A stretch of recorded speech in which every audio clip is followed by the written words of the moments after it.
It's time for the Potawatomi Fire Coaches Corner. Featuring two-time TBL Coach of the Year, Fire Head Coach Mark Danoff. With special guest, Fire Forward Jakai Simmons. And now here's the host of the Coaches Corner, Chris Cox. Hello, everyone, and welcome to another episode of the Coaches Corner here on the Potawatomi Fire Broadcast Network. I'm Chris Cox. I'm joined by Fire Head Coach Mark Danoff. Later on in today's show, I'll be joined by Fire Wing Jakai Simmons. Coach, I want to start, though, with last weekend. You played Enid twice, once here in Shawnee, once on the road in Enid. Got a pair of some hard-fought wins. I believe a 14-point victory here in Shawnee and then a 9-point victory up in Enid. Yeah, absolutely. Enid's a very good basketball team. They come ready to play. They're well prepared by their coach. They execute the things they're trying to do on both ends of the floor. They certainly give us everything we could ask for, and I'm just proud of our guys for winning two tough games over the weekend. Yeah, you mentioned when we were talking going into those games that Enid wasn't going to go as quietly as they did in that first meeting here when y'all won by like 54, something like that. And they definitely gave you a much better test, and I think really showed more of kind of who their true self is. No, absolutely. I know a number of those guys over there on that roster, and they're high character guys. They're guys who play at a high level, and certainly they were gonna bring what they can do at a high level for us. And I knew that they weren't that first game was long over with and long gone, and they were gonna come compete for 48 minutes, no matter what game it is that we play against them. Those two games are also kind of mirror images of one another. Both games you got out to big leads in the first quarter, led by double digits after one, and then Enid came storming back in the second quarter. What happened in those second quarters that allowed Enid to come back beyond them just being a good basketball team? Well, I think a little bit we got away from who we are and what we do a little bit, but you got to give Enid credit. We talked about it in every huddle. Listen, these guys, they're not going to quit. They're going to keep fighting, and they start gaining a little confidence as they start to come back, and we don't finish possessions the way we'd like, and the next thing you know, they're right there, and it becomes a ball game. In the third quarter of both games, y'all responded really, really well, had big third quarters. You've had big third quarters all season long. What is it about the third that works so well for you guys? Well, I think we have an opportunity to regroup, reconnect, talk about some things on both ends of the floor that we want to make some minor adjustments to, and what works for us, what doesn't work for us, and what we need to do to accomplish, and get a win in the final 24 minutes of the game. And our guys really respond well to that. They get out and they play at a much higher level after those adjustments, and they just do an excellent job raising their level of play to come out and play as well as they do. In the fourth quarter of both games, Enid tried to come back, but y'all were always able to kind of keep them at arm's length and really kind of close out those games. You had to be happy with the way that your guys closed out those games. Yeah, every time out, every end of the quarter or third quarter, we said, listen, we got to finish. We got to finish, and that's exactly what our guys did. I was really pleased with the fact that we had a number of guys come up and make really big plays throughout the second half. We had a segment in there where Jakai Simmons hit 2 threes and had a putback and got some blocks and defensive stops. Chuck Guy does what Chuck Guy does, right. Gets some big shots, gets the ball to guys in places where they can be successful. Munson, they were having a hard time matching up with Deshaun Munson, and he was finishing at the rim and everything. And Paul Harrison was dominating the paint. And then Ricky Artis, his third quarter was remarkable. He just raised his level of defense, which created tons of offense for us.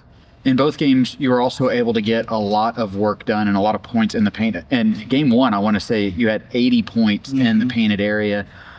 Was that a point of emphasis going into that game, or was it just kind of how the game went? No, it's always a point of emphasis for us, especially on the offensive end. We talk about it going into every game, how we're going to generate paint touches. We can go through the post. We can go off the bounce, or if it's just a scoring cut or a paint cut, to play inside out. And that's really our philosophy. A big part of our philosophy on the offensive end is to play inside out through the paint in whatever fashion that may be. And when we're doing that and we're scoring in the paint, it opens up everything else up for everybody else. Last weekend, you did play your starters more minutes than you have in the earlier parts of this season. Why did you feel like you needed to maybe tighten up those rotations a bit? Well, just in that last game at halftime, I have the utmost confidence in everybody on our bench. Right. I think they all bring something to the table, really helps us. But as that third quarter was developing, just looking in those guys' eyes, seeing what they were doing out there, how the chemistry was really high, how they were playing so well together, we really just didn't want to disrupt it. It has nothing to do with whether the bench could have come in and done the same thing at that point in time. We just decided to stay with what was working, and it turned out well for us. Now, several of those guys did have some big weekends for you. Deshaun Munson, Ricky Artis, Paul Harrison, they all averaged over 20 points on the weekend. So while you like to get those guys maybe a little bit more rest, they were obviously up to the task. No, absolutely. We're in pretty good shape. Mm-hmm. We do a lot of things live and up and down throughout the week in practice. We want to make sure that we're in really good game shape so that if we do have to extend some minutes of some guys, they're able to do that. We only have 10 guys on the roster, so everything we do up and down, nobody's out. Mm-hmm. So everybody's getting that game conditioning as well in everything that we do, and we compete so hard. So we feel pretty good that if somebody has to go a little bit longer than normal, that they're able to do it without getting fatigued and hurting us. After last weekend, you started your All-Star break, which is going on this week. It's a bit, though, of an abbreviated All-Star break as y'all return to action on Monday and Tuesday of next week, and then you actually play a stretch of 4 games in 7 days. Yeah. What's been kind of your goal for the team over this All-Star break? I know the guys have had a couple of days off, but what's been your ultimate goal? Yeah, first and foremost, give them a break, get a chance to see their families, rehab and get treatment on anything they need from the first half of the season, and continue to take care of their bodies. But I know they're also going to be in the gym. They're going to be, getting shots up. They're going to be going to the gym where they can get on a treadmill, things like that, because they're professionals. But really to get them some rest and opportunity to spend time with family. And now when we come back, we will get after it again and prepare, like you said, 4 games in 7 days, all very difficult games. Especially the way it's set up, a lot of travel going on for that. So this is a big, when the schedule came out, I looked at that week and just said, boy, we got to get through that week. So it's going to be demanding on our bodies and mentally and physically, but I have the utmost confidence in these guys. We'll talk more about that week when we come back. This is the Coach's Corner here on the Potawatomi Fire Broadcast Network. Are you ready to elevate your business with a new technology partner? Vive provides lightning-fast fiber internet up to 10 gigs, along with powerful technology solutions that enhance your security, productivity, and efficiency. Our dedicated team of business consultants will identify your business needs and recommend solutions to address your challenges. Don't wait. Claim your free technology evaluation today. Visit business.vivebroadband.com and discover why Vive is the premier choice for your business success. It's a quarter after 1. Lady A, live in concert. Friday, June 20th, 8 p.m., Grand Casino Hotel and Resort.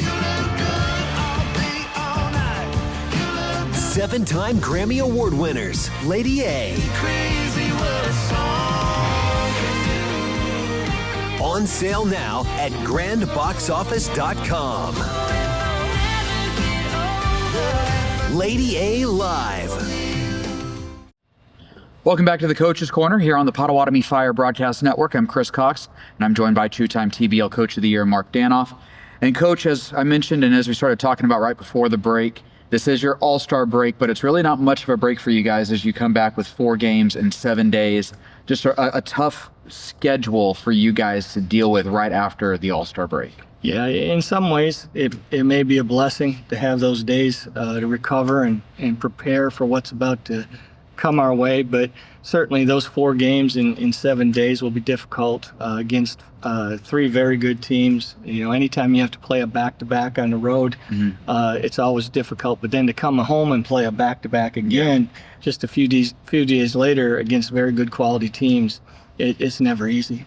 As a coach, how challenging is it to kind of manage a week like this, where you obviously want to give guys a break, guys who are close enough to go home, let them go home, but also make sure that they get back in time to get prepared for those games? You know, I'm very fortunate.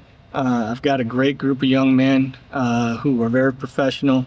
They understand that even they have a couple days off, that, you know, that doesn't mean they're really off. You know, they're gonna find the gym, they're gonna find the weight room, they're gonna find some place where they can do some conditioning.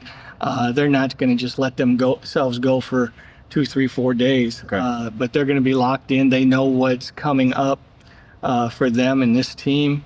So they're gonna stay prepared. And when they come back, we've usually hit the floor running and guys are ready to go.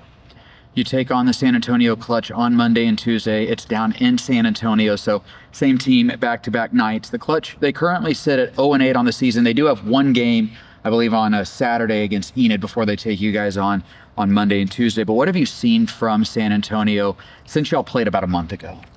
Yeah, to be honest, I'm a little surprised. Their record is what it is. When we played them here, I even told their coach, you know, I think they were 0-4, 0-5 at the time, and watching their games, and they very easily could have been 4-1, 3-2, and let some games get away from them. So they're very talented, really perimeter oriented. They can shoot the ball from 3 very well.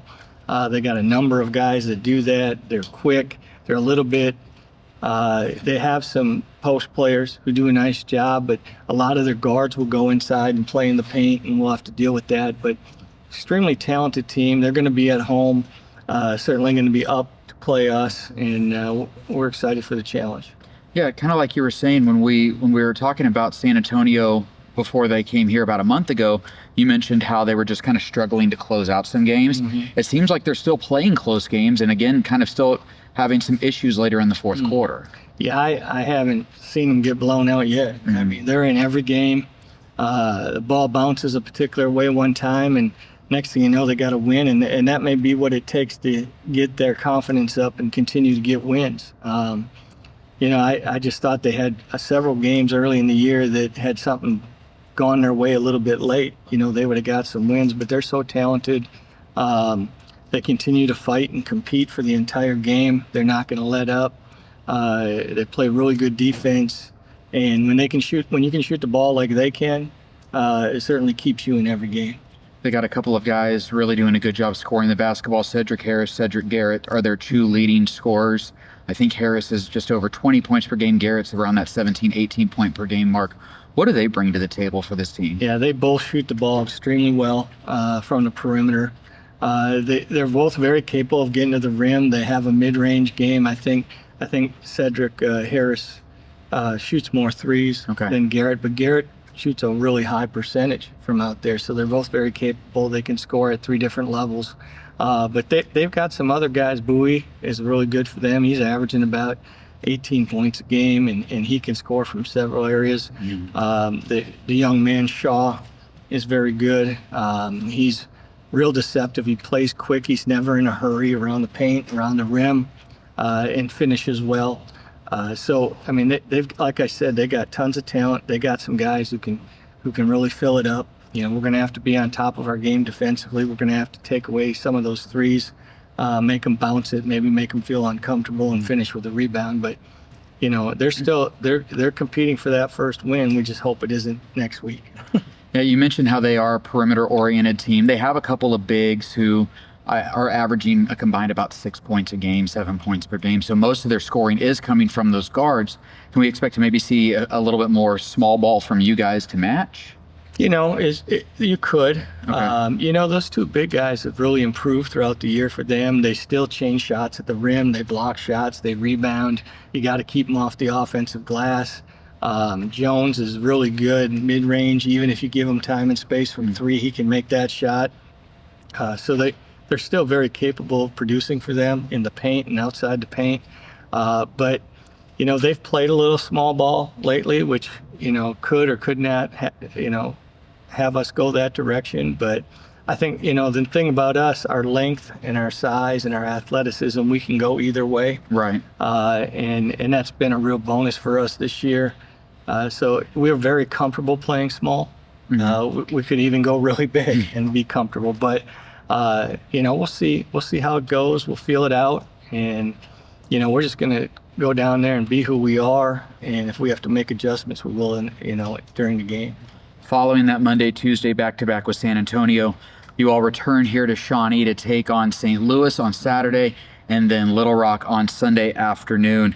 I mean, you already mentioned it when the schedule came out. You said we just got to get through this week. This is probably the toughest stretch of basketball that y'all will have this season. Yeah, and coming back home off a long road trip to see St. Louis, we're happy to be home in front of Fire Nation and our fans. But they're certainly going to be ready to come after us. I know they lost this weekend, so they'll be chomping at the bit to try to get a win, and especially against us. And then to have the quick turnaround and play Little Rock, who's been playing much better this year and has certainly given us some moments during the games we've already played them where they've played very well against us. So we're going to have that quick turnaround. We can't have a hangover from Saturday, and we have to turn around and compete at the highest level come Sunday. When you take on St. Louis and you get them here at home next week, we always talk about emotions when it comes to playing St. Louis. Do you think it's going to be easier for your guys to manage their emotions here inside Fire Lake? I thought we handled our emotions pretty well at their place. Yeah. Our approach is this: it's the next game on the schedule. Okay. And I know it might feel bigger for some teams. It's always important to us. We always want to be successful and play well. But it's the middle of April. We want to be playing our best in May, and come June, time to playoffs. So certainly, I'm sure our guys feel like we owe them one, and they felt they owed us one when we went there. So it'll be a high level game, very intense, a lot of passion, a lot of enthusiasm. But I think our guys have really, handled everything that they face day in and day out in every game, getting everybody's best to the highest level. And I felt like our composure's been really high this year. And then you take on Little Rock Sunday afternoon, and that's one of those games where I would assume as a coach you're probably just trying to make sure that it's not any sort of letdown game after playing on the road in San Antonio, a big game against St. Louis Saturday night, and then you get Little Rock, a team that you've handled twice this season, but now you get them on short rest and coming on the second night of a back-to-back. Yeah, and they're talented. They are. They've got some nice guards. They've got some guys on the inside that are skilled and can do some things. I don't think we've seen their best lineup yet, so Okay. we may see them on Sunday. The thing that, really helps us and we're blessed to have is that we've got guys with a lot of experience, a lot of wisdom, and it leads to great leadership. So we've got guys that understand that we can't have that letdown come Sunday. So I'm sure besides myself, reiterating that to them and placing emphasis on it, we've got Chuck Guy and Ricky Artis and Paul Harrison and Ja'Kai Simmons and just Deshaun Munson and everybody down the list. They understand the importance of every night out, and I don't think we might be a little tired at that point, but it won't be us having a letdown. All right, Coach. Well, thank you very much. Thank you. I'm going to take another break. When I come back, I'll be joined by Fire forward Ja'Kai Simmons. This is the Coach's Corner here on the Potawatomi Fire Broadcast Network. You know what this program needs? New Dr. Pepper Blackberry! It's full Dr. Pepper! It's sweet blackberry flavor! Bango! There's even zero sugar! And we got a new mascot too!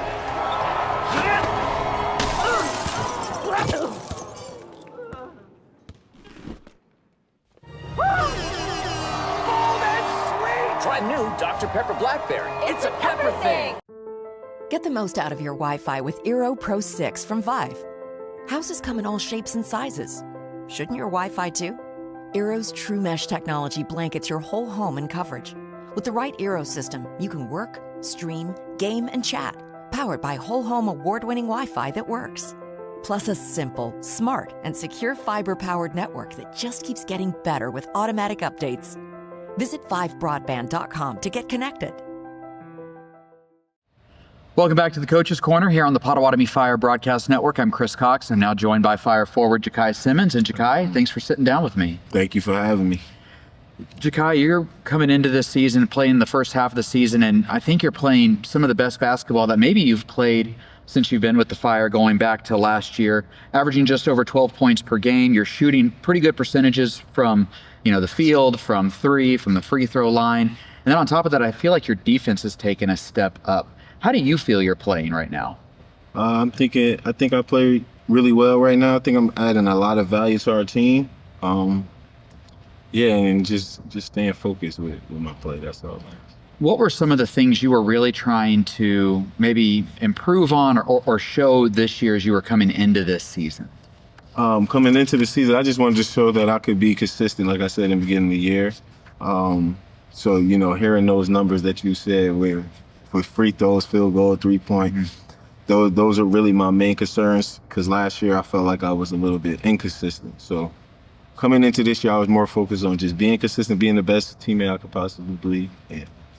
Yeah, I feel like this year, too, there are so many different options that it really allows guys like yourself or Cam Williams coming off the bench, Isaiah Wade, to just kind of come in, slide into your role, and then just, shots are going to be open when you have Paul Harrison in the post, when you have Chuck and Munson handling the ball, and, of course, Ricky's a weapon.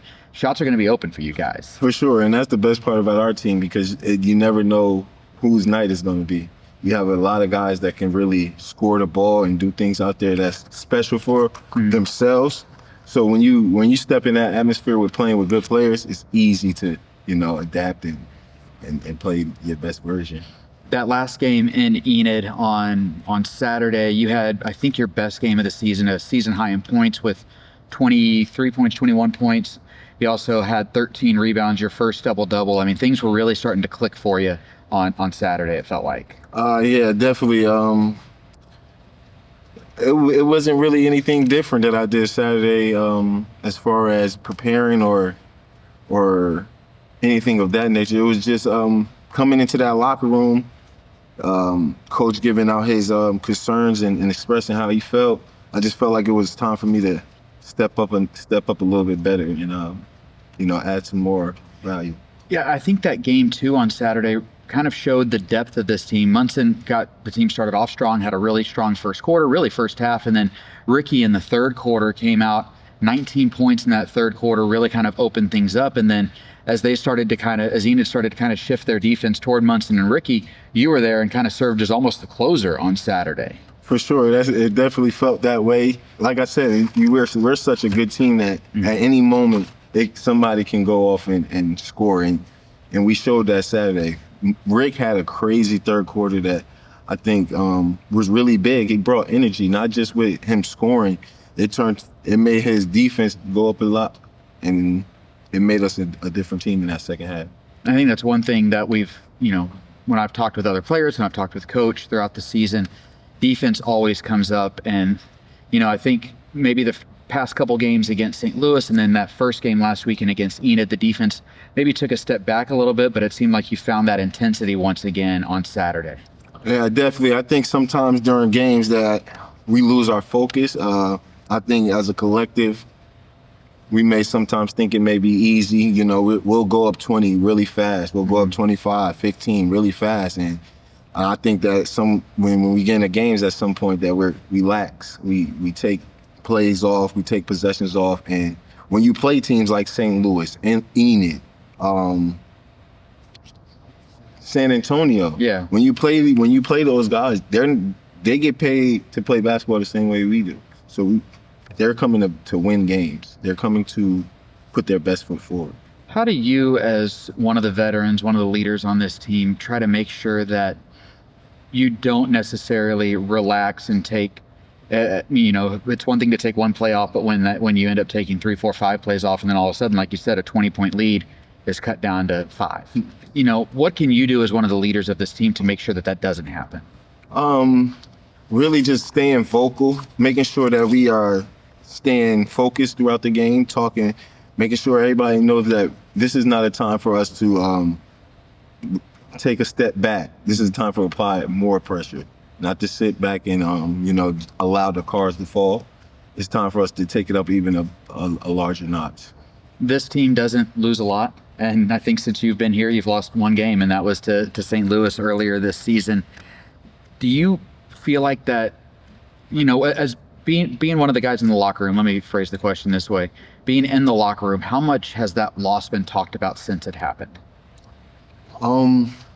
It's been talked about, I would say pretty much every day since we've lost. Okay.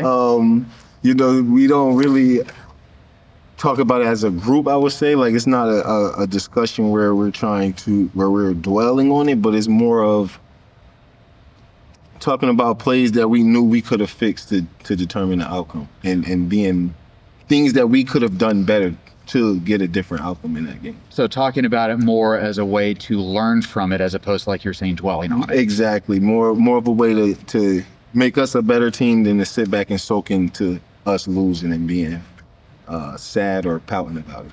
I know Coach always preaches taking things one step at a time, one game at a time, but you can still look back and take things and learn things from previous games, whether they be wins or losses. Yeah, you definitely can. Wins or losses, as you say, because there are moments in the game that, you know,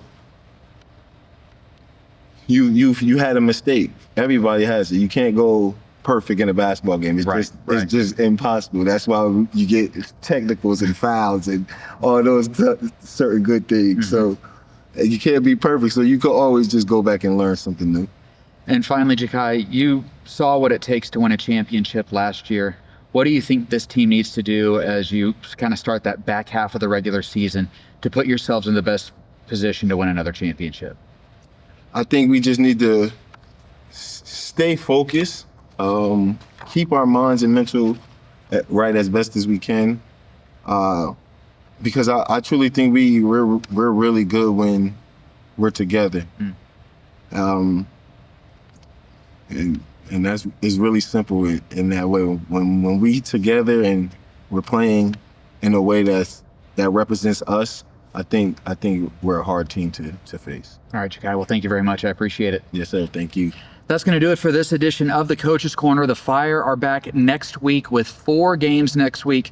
The first 2 will be in San Antonio Monday and Tuesday. The Fire will then return to Shawnee to take on St. Louis and Little Rock next Saturday night and Sunday afternoon. You can get tickets for the latter 2 games by going to PottawatomiFire.com/tickets.